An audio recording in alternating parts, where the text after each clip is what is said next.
ano pa daw siya. Ano raw? Ano pa daw siya? Angel pa siya. Itsura niya, hindi na.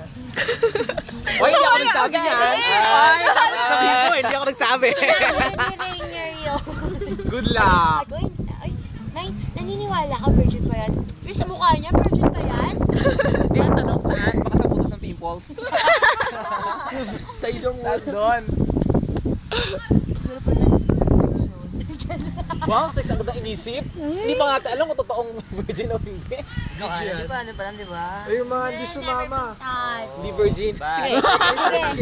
Pumatay kayo sa inggit. Yung mga hindi sumama. Oo nga. Mamatay kayo sa inyo. Ikaw friend, ha? Si Bea.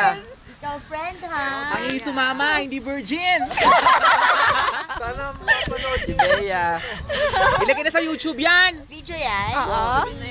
Chup-chupin na yan. Wala kayo. Wala kayo, Saya hindi kayo namin. Nakita kami ng maraming kabayo.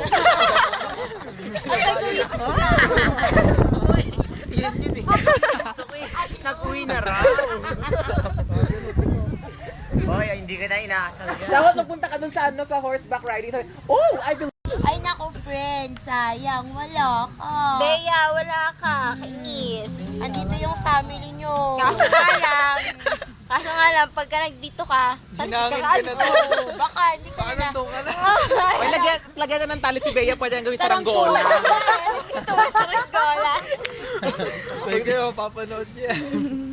Shell, love ka namin. Kaya Pero ganyan. hindi ka sumama. Kaya bahala ka sa buhay mo. Sayang. Next time, kung meron pa. Siguro ngayon nabibilaukan ka na. Masanay ka na. Paano naman yung best friend nyo? Wag Best na yun. friend Ano Best message lang? Best friend ang lahat. No comment. Ako may message. Oh. Sana, pagdating ng panahon, dumami pa yung people.